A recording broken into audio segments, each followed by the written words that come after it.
यहाँ जाके डिमांड पूरी हो चुकी है and now market making a supply, जो सेंटर पार्ट पे सप्लाई है वही मार्केट अपने ऊपर की साइड भी सप्लाई देके निकट।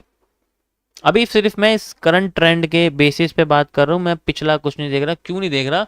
क्योंकि खुद दिमाग लगाओ, अगर मैं पिछला देखूं तो उससे मुझे क्या सीखने को मिलेगा यार? वो अपने सप्लाई को डबल कर, अपने डिमांड को डबल कर रही है ना। देखो, ये एक वॉल्यूम कॉन्ट्रैक्शन और वॉल्यूम एक्सपेंशन का कॉन्सेप्ट है, वो अपने आप को खोल रही है, बड़ा कर रही है। देखो ना, कोशिश समझने की कोशिश करो।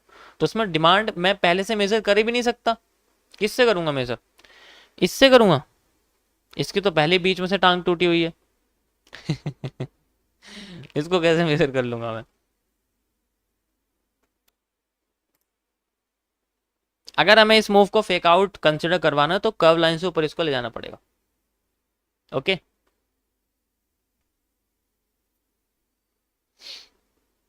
समझ आया सभी को गाइस? मजा आया?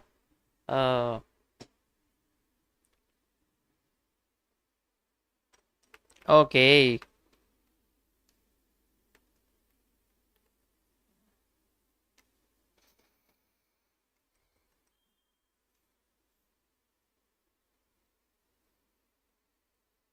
If you want to become a good trader, you have to become a good observer. Then you can become a good trader. और मैं तो भाई सबसे पहले एनालिस्ट बनने के लिए बोलूँगा।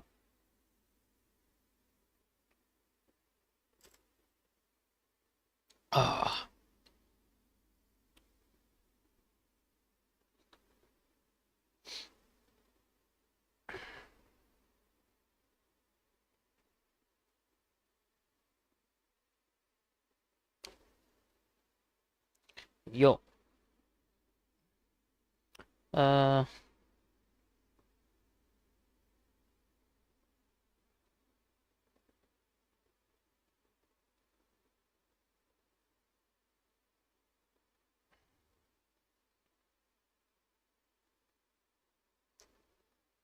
एक्सप्रेशन से लगता है ज़्यादा कड़वा था। नहीं नहीं, कड़वा नहीं था, न्यूट्रल था, न्यूट्रल। न्यूट्रल पानी होता है ना, न्यूट्रल।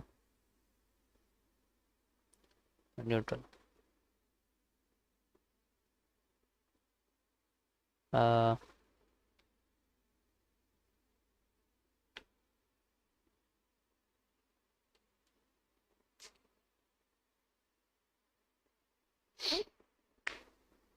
गाइस, अभी मैंने जो आपको गोल्ड में समझाया था वही चीज़ यहाँ हो रही है।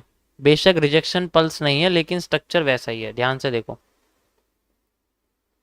वॉल्यूम एक्सपेंशन के साथ साथ मार्केट में हमें एक इस तरीके से थोड़ा सा एक ये भी है, ये भी देखने को मिल रहा, ये स्ट्रक्चर देखने को मिल रहा है। ठीक है, तो इसके हिसाब से अगर देखा जाए तो वो अपने आप को जहाँ से फेक आउट लेके, हम तो फेक आउट वाले हैं, हम तो रिवर्सल वाले लोग, तुम्हें पता है जैसे मार्केट फेक आउट हो जाती है हम रिवर्सल वाले एक्टिवेट हो जाते हैं। और यहाँ पर फेक आउट ही हमारा रिवर्सल पॉइंट है। जस्ट लाइक अभी अपने उस पोर्शन पे आ चुकी है जहाँ से इसकी सप्लाई, मतलब डिमांड पूरी हो चुकी है, अब सप्लाई लेने की कोशिश कर रही है। ठीक है, यहाँ से लेके जनरली यहाँ से लेके यहाँ तक जितनी इसकी डिमांड थी, यू कैन सी यहाँ से लेके यहाँ तक पूरी हो गई एग्जैक्ट। और देखो यहीं से अपने आप को रिवर्स कर रही है, डेट्स वाई ये वाला एरिया है। ठीक है, ये मार्क करने की ज़रूरत नहीं है, ऑलरेडी समझ सकते हो तुम। और वैसे भी इन्वर्टेड हेड एंड शोल्डर वाला कॉन्सेप्ट है। ठीक है, ये छोटी छोटी चीज़ें बार बार बताने की ज़रूरत नहीं है, तुम्हें खुद समझ जाना चाहिए। 100 दिन हो गए लाइव स्ट्रीम पे, इतना तो पता होगा। हाँ, तुम नहीं हो, नए लोग, मैं उसके बारे में नहीं कह सकता। ठीक है,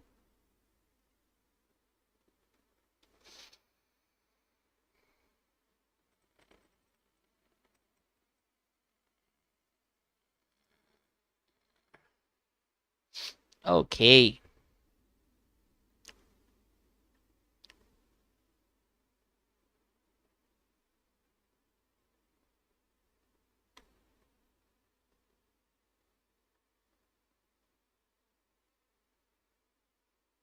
देखो, इस वाले एम में और इस वाले एम में सेम है, बस ये थोड़ा सा बीच में से चौड़ा हो गया है, इसमें कोई बीच में से कंसोलिडेशन नहीं आया था।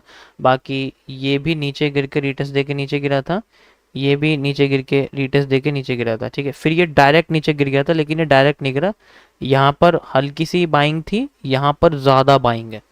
इसका मतलब क्योंकि ये रेजिस्टेंस पे था तो बाइंग रेजिस्टेंस पे आती नहीं है, सेलिंग ही रहती है।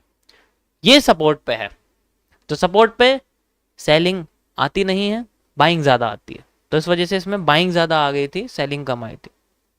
बहुत सारे एविडेंस हम लोग ले सकते हैं अपने साथ, बट देखो सिंपल क्या है कि अगर एक बार अगर बंदूक चला दी या बंदूक लेके तुम एक बार बैंक के अंदर घुस गए तो फिर कोई रिवर्सल नहीं है। फिर तो तुम्हें सोचना पड़ेगा कि तुमने बंदूक लेके घुसी हो, तुम्हारे पास क्या प्रूफ हैं, क्या एंट्री एग्जिट्स हैं, वो सारी चीजें आपको सोच के चलनी पड़ती।